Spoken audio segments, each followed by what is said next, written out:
Hi ಎಲ್ಲರಿಗೂ ನಮಸ್ಕಾರ. ನಾನು ನಿಮ್ಮ Priyanka Ajay. Welcome back to the my channel Priya Ajay cooking and vlogs. ಎಲ್ಲರೂ ಹೇಗಿದ್ದೀರಾ? ಎಲ್ಲರೂ ಚೆನ್ನಾಗಿದ್ದೀರಾ ಅಂತ ಅಂದ್ಕೊಂಡಿದ್ದೀನಿ. ನಾನು ಕೂಡ ಚೆನ್ನಾಗಿದ್ದೀನಿ.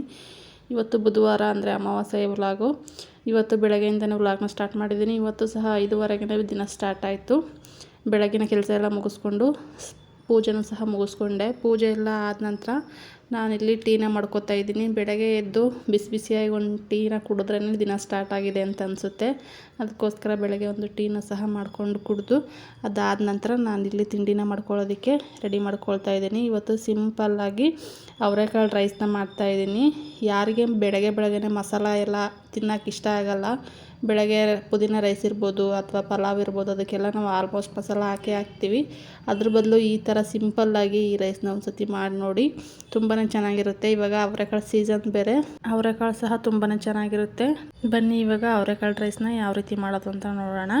ನಾನಿಲ್ಲಿ ಸ್ಟವ್ನ ಆನ್ ಮಾಡಿ ಒಂದು ಕುಕ್ಕರ್ನ ಇಟ್ಕೊಂಡಿದ್ದೀನಿ. ಕುಕ್ಕರ್ಗೆ ಒಂದು 5-6 ಸ್ಪೂನಷ್ಟು ಎಣ್ಣೆ, ಹಾಗೆ ಸಾಸಿವೆ ಜೀರಿಗೆನ ಹಾಕ್ಕೊಂಡು ಅದಾದ ನಂತರ ಖಾರಕ್ಕೆ ಒಂದು 4 ಹಸಿಮೆಣಸಿಕಾಯಿನ ಕಟ್ ಮಾಡಿ ಇಟ್ಕೊಂಡಿದ್ದೆ, ಅದನ್ನು ಸಹ ಹಾಕಿ 1-2 ಮೀಡಿಯಮ್ ಸೈಜು ಈರುಳ್ಳಿನ ಸಹ ಕಟ್ ಮಾಡಿ ಅದನ್ನು ಸಹ ಸೇರಿಸ್ತಾ ಇದ್ದೀನಿ.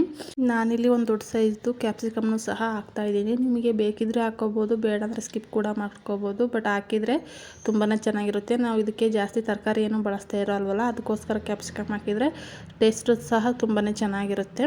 ಅದಾದ ನಂತರ ನಾನಿಲ್ಲಿ ಒಂದು ದೊಡ್ಡ ಕಪ್ನಷ್ಟು ಅವರೆಕಾಳನ್ನ ಸಹ ತೊಗೊಂಡಿದ್ದೀನಿ. ಅವರೆಕಾಳನ್ನ ಎಷ್ಟೇ ಹಾಕಿದ್ರೂ ಟೇಸ್ಟ್ ತುಂಬಾ ಚೆನ್ನಾಗಿರುತ್ತೆ. ಸ್ವಲ್ಪ ಜಾಸ್ತಿನೇ ಹಾಕ್ಕೊಂಡಿದ್ದೀನಿ. ಇದಾದ ನಂತರ ನಾನಿಲ್ಲಿ ರುಚಿಗೆ ತಕ್ಕಷ್ಟು ಉಪ್ಪನ್ನು ಸಹ ಸೇರಿಸಿ ಒಂದು 1/4 ಸ್ಪೂನಷ್ಟು ಅರಿಶಿಣ ಪುಡಿನೂ ಸಹ ಸೇರಿಸ್ತಾ ಇದ್ದೀನಿ. ಇದಕ್ಕೆ ತುಂಬ ಕಡಿಮೆನೇ ಇಂಗ್ರೀಡಿಯೆಂಟ್ ಬಳಸೋದು, ತುಂಬ ಜಾಸ್ತಿ ಏನೂ ಬೇಕಾಗಿಲ್ಲ ಇದಕ್ಕೆ. ಮಾಮೂಲಿ ನಾವು ಚಿತ್ರಾನ್ನಕ್ಕೆಲ್ಲ ಯಾವ ಥರ ಬಳಸ್ತೀವೋ ಅಷ್ಟೇ ತರಕಾರಿನೇ ಸಾಕು ಇದಕ್ಕೆ. ಉಪ್ಪು ಅರಿಶಿಣ ಹಾಕಿದ ನಂತರ ಒಂದು ಲಿಡ್ನ ಕ್ಲೋಸ್ ಮಾಡಿ ಇದನ್ನು ಹಾಗೆಯೇ ಸಿಮ್ಮಲ್ಲಿ ಇಟ್ಬಿಟ್ಟು ಸ್ವಲ್ಪ ಬೇಯೋದಕ್ಕೆ ಬಿಡ್ತೀನಿ. ಕಾಳು ಬೇಯಬೇಕಲ್ವಾ. ಸ್ವಲ್ಪ ಫ್ರೈ ಆದಮೇಲೆ ನಾನಿಲ್ಲಿ 1-2 ಮೀಡಿಯಮ್ ಸೈಜ್ದು ಟೊಮೊಟೊನೂ ಸಹ ಕಟ್ ಮಾಡಿ ಎತ್ತಿಟ್ಕೊಂಡಿದ್ದೆ, ಅದನ್ನೂ ಸಹ ಸೇರಿಸಿ ಇವಾಗ ಟೊಮೊಟೊನೂ ಸಹ ಸ್ವಲ್ಪ ಸಾಫ್ಟ್ ಆಗಬೇಕು. ಅಲ್ಲಿವರೆಗೂ ನಾವು ನಿಧಾನ ಉರಿಯಲ್ಲೇ ಇದನ್ನು ಬೇಯಿಸ್ಕೋಬೇಕು. ಟೊಮೊಟೊ ಬೇಯೋದ್ರೊಳಗೆ ನಾನಿಲ್ಲಿ ಪಕ್ಕದಲ್ಲಿನೇ ಒಂದು ಪಾತ್ರೆಯಲ್ಲಿ ನೀರನ್ನು ಸಹ ಕಾಯೋದಕ್ಕೆ ಇಟ್ಕೊತೀನಿ. ಟೊಮೊಟೊ ಬೇಯೋದ್ರೊಳಗೆ ಇಲ್ಲಿ ನೀರು ಸಹ ಕಾದಿರುತ್ತೆ. ಕಾದಿರೋ ನೀರನ್ನ ಹಾಕೋದ್ರಿಂದ ತಿಂಡಿ ಬೇಗನೆ ಆಗುತ್ತೆ ಅಂತೇಳಿ ಕಾದಿರೋ ನೀರನ್ನ ಸೇರಿಸ್ಬಿಟ್ಟು ಕುದಿಯೋದಕ್ಕೆ ಬಿಡ್ತೀನಿ. ಅವರೆಕಾಳಲ್ಲಿ ಸಾಂಬಾರು ಪಲ್ಯ ಮಾಡಿ ಬೇಜಾರಾಗಿರುತ್ತೆ, ಈ ಥರ ರೈಸ್ನ ಮಾಡ್ಕೊಳ್ಳಿ, ತುಂಬಾ ಚೆನ್ನಾಗಿರುತ್ತೆ.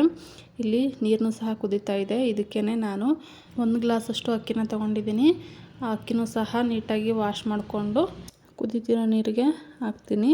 ಅದಾದ ನಂತರ ಇಲ್ಲಿ ನಾನು ಸ್ವಲ್ಪ ಕೊತ್ತಂಬರಿ ಸೊಪ್ಪನ್ನ ಸಹ ಕಟ್ ಮಾಡಿ ಎತ್ತಿಟ್ಕೊಂಡಿದ್ದೀನಿ. ಲಾಸ್ಟಲ್ಲಿ ಸ್ವಲ್ಪ ಕೊತ್ತಂಬರಿ ಸೊಪ್ಪು ಹಾಗೆ ಒಂದು 3 ಸ್ಪೂನಷ್ಟು ಕೊಬ್ಬರಿ ತುರಿನ ಸಹ ಸೇರಿಸ್ತೀನಿ. 3 ಸ್ಪೂನಷ್ಟು ಕೊಬ್ಬರಿ ತುರಿ ಹಾಗೆ ರುಚಿಗೆ ತಕ್ಕಷ್ಟು ಉಪ್ಪು. ನಾವು ಒಗ್ಗರಣೆಗೆ ಉಪ್ಪನ್ನ ಹಾಕಿರ್ತೀವಿ, ಅದಕ್ಕೆ ಈ ಟೈಮಲ್ಲಿ ಎಷ್ಟು ಬೇಕು ಅಂತ ನೋಡಿಬಿಟ್ಟು ರುಚಿಗೆ ತಕ್ಕಷ್ಟು ಉಪ್ಪನ್ನು ಸಹ ಹಾಕ್ಬಿಟ್ಟು ನೀಟಾಗಿ ಕುದಿಯೋವರೆಗೂ ಬಿಡಬೇಕು. ಇದು ಕುದಿಯೋದಕ್ಕೆ ಸ್ಟಾರ್ಟ್ ಆದಮೇಲೆ ಲಿಡ್ನ ಕ್ಲೋಸ್ ಮಾಡಬೇಕು, ಇಲ್ಲಾಂದರೆ ಮೇಲ್ಗಡೆ ಎಲ್ಲ ಹಾಗೆ ಕಾಳಿರುತ್ತೆ, ಒಳಗಡೆ ಏನೂ ಇರೋದಿಲ್ಲ, ಆ ಥರ ಆಗುತ್ತೆ. ಅದಕ್ಕೋಸ್ಕರ ನಾನಿಲ್ಲಿ ಕುದಿಯೋವರೆಗೂ ವೆಯ್ಟ್ ಮಾಡಿಬಿಟ್ಟು ಅದಾದ ನಂತರ ಒಂದು ಸತಿ ನೀಟಾಗಿ ಮಿಕ್ಸ್ ಮಾಡಿಕೊಂಡು ಕುಕ್ಕರ್ ಲಿಡ್ನ ಕ್ಲೋಸ್ ಮಾಡಿ ಒಂದು 2 ವಿಷಲ್ನ ಹಾಕಿಸ್ಕೊಂಡ್ರೆ ಈ ಅವರೆಕಾಳು ರೈಸ್ ಅನ್ನೋದು ಸೂಪರಾಗಿ ರೆಡಿಯಾಗಿರುತ್ತೆ. ಮಾಡ್ಕೊಳ್ಳೋದು ತುಂಬಾ ಸಿಂಪಲ್ಲು, ಹಾಗೆ ಬೇಗನೆ ಆಗೋಗ್ಬಿಡುತ್ತೆ, ಜಾಸ್ತಿ ಸಮಯನೂ ಸಹ ತಗೊಳ್ಳೋದಿಲ್ಲ. ನಾನಿಲ್ಲಿ ಕುಕ್ಕರು 2 ವಿಷಲ್ ಬರೋದ್ರೊಳಗೇ ಮಕ್ಕಳಿಗೆ ಡಬ್ಬಿ ಸಹ ರೆಡಿ ಮಾಡಬೇಕಿತ್ತು. ಅದಕ್ಕೋಸ್ಕರ ಶಾರ್ಟ್ ಬ್ರೇಕಿಗೋಸ್ಕರ ನಾನಿಲ್ಲಿ ಆ್ಯಪಲ್ನ ಕಟ್ ಮಾಡ್ತಾಯಿದ್ದೀನಿ. 2 ಮಕ್ಕಳಿರೋದ್ರಿಂದ ಇಬ್ರಿಗೂ ಸಹ ಶಾರ್ಟ್ ಬ್ರೇಕು ಹಾಗೆ ಲಂಚ್ ಬ್ರೇಕು. ದೊಡ್ಡವಳಿಗೆ ಮಾತ್ರ ಲಂಚ್ ಬ್ರೇಕ್ಗೆ ಹಾಕಬೇಕು, ಈ ಚಿಕ್ಕವಳಿಗೆ ಶಾರ್ಟ್ ಬ್ರೇಕ್ ಅಷ್ಟೇ. ಅದಕ್ಕೋಸ್ಕರ ನಾನಿಲ್ಲಿ ಆ್ಯಪಲ್ನೂ ಸಹ ಕಟ್ ಮಾಡಿ ಇಬ್ರಿಗೂ ಬಾಕ್ಸ್ನ ರೆಡಿ ಮಾಡ್ತಾಯಿದ್ದೀನಿ.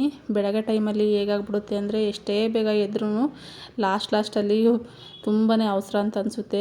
ಈ ಡಬ್ಬಿಗೆ ಹಾಕೋದು ಮತ್ತು ಬಾಟ್ಲಿಗೆ ನೀರನ್ನ ಹಾಕೋದು, ಇದೆಲ್ಲ ತುಂಬ ದೊಡ್ಡ ಕೆಲಸ ಅಂತ ಅನಿಸ್ತಾ ಇರುತ್ತೆ. ನಿಮಗೂ ಹೀಗೆ ಅನಿಸುತ್ತೆ ಅಂತ ಕಮೆಂಟ್ ಮೂಲಕ ತಿಳಿಸಿ. ನನಗಂತೂ ಹಾಗೆ ಅನಿಸುತ್ತೆ. ಅವ್ರನ್ನ ಸ್ಕೂಲಿಗೆ ಕಳಿಸೋ ಅಷ್ಟೊತ್ತಿಗೆ ಒಂದು ಮಾಡಿದರೆ ಒಂದು ಮರ್ತೇ ಹೋಗಿರ್ತೀನಿ, ಆ ಥರ ಆಗುತ್ತೆ. ಕೆಲವೊಂದು ಸತಿ ನೀರನ್ನ ತುಂಬಿರ್ತೀನಿ, ಬ್ಯಾಗಲ್ಲಿ ಇಟ್ಟಿರಲ್ಲ, ಕೆಳಗಡೆ ಹೋದ್ಮೇಲೆ ನೆನಪಾಗುತ್ತೆ. ಈ ಥರ ಎಲ್ಲ ಆಗ್ತಾ ಇರುತ್ತೆ. ನಿಮಗೂ ಈ ಥರ ಅನಿಸುತ್ತಾ? ಬೆಳಗ್ಗೆ ಮಕ್ಕಳನ್ನ ರೆಡಿ ಮಾಡಿ ಅವ್ರಿಗೆ ಡಬ್ಬಿ ರೆಡಿ ಮಾಡಿ ಮತ್ತು ಅವ್ರನ್ನ ಸ್ಕೂಲಿಗೆ ಕಳಿಸೋದ್ರೊಳಗೆ ತಾಯಂದ್ರಿಗೆ ಒಂದು ಟಾಸ್ಕ್ ಅಂತಲೇ ಹೇಳ್ಬೋದು ಇದು. ನೋಡಿ ನಾನು ಅಷ್ಟೆಲ್ಲ ರೆಡಿ ಮಾಡ್ಕೊಳ್ಳೋದ್ರೊಳಗೆ ಇಲ್ಲಿ ರೈಸ್ ಸಹ ಆಗಿ ವಿಷಲ್ ಸಹ ಆರಿತ್ತು. ಇವಾಗ ನೀಟಾಗಿ ಒಂದು ಸತಿ ಮಿಕ್ಸ್ ಮಾಡಿಕೊಂಡು ನಾನಿಲ್ಲಿ ತಿಂಡಿನ ಹಾಕ್ಕೊಡ್ತಾಯಿದ್ದೀನಿ. ಬೆಳಗ್ಗೆ ಅದರಲ್ಲೂ ನಾವು ಈ ಥರ ಏನಾದ್ರು ವೀಡಿಯೋ ಮಾಡ್ಕೋತಿದ್ದೀವಿ ಅಂತಂದರೆ ಬೆಳಗ್ಗೆ ಟೈಮೇ ಸಾಕಾಗಲ್ಲ. ಈ ಅರ್ಧ ಗಂಟೆಲಿ ಆಗೋ ಕೆಲಸ 1 ಗಂಟೆನೇ ಆಗೋಗಿರುತ್ತೆ, ಆ ಥರ ಆಗಿಬಿಡುತ್ತೆ. ಅವರಿಗೆ ತಿಂಡಿನ ಹಾಕ್ಕೊಟ್ಟು ನಾನಿಲ್ಲಿ ಬಾಕ್ಸಿಗೆ ಲಂಚ್ಗೋಸ್ಕರ ರೈಸ್ನ ಹಾಕ್ಕೋತಾ ಇದ್ದೀನಿ. ಇದು ನನ್ನ ಮಾರ್ನಿಂಗ್ ರೂಟೀನ್ ಅಂತಲೇ ಹೇಳ್ಬೋದು. ಬೆಳಗ್ಗೆ 5:30ಇಂದ 8:30ವರೆಗೂ. ಈ ವಿಡಿಯೋ ನಿಮಗೆ ಸ್ವಲ್ಪನಾದರೂ ಇಷ್ಟ ಆಗಿದ್ದರೆ, ಯೂಸ್ಫುಲ್ ಅನಿಸಿದರೆ ಒಂದು ಲೈಕ್ ಮಾಡಿ, ಹಾಗೆ ನಿಮ್ಮ ಫ್ಯಾಮಿಲಿ ಫ್ರೆಂಡ್ಸ್ ಜೊತೆ ಶೇರ್ ಮಾಡಿ. ಇಲ್ಲಿಗೆ ಈ ವಿಡಿಯೋನ ಎಂಡ್ ಮಾಡ್ತಾ ಇದ್ದೀನಿ. ವಿಡಿಯೋ ನೋಡಿದ್ದಕ್ಕಾಗಿ ಎಲ್ಲರಿಗೂ ಧನ್ಯವಾದಗಳು.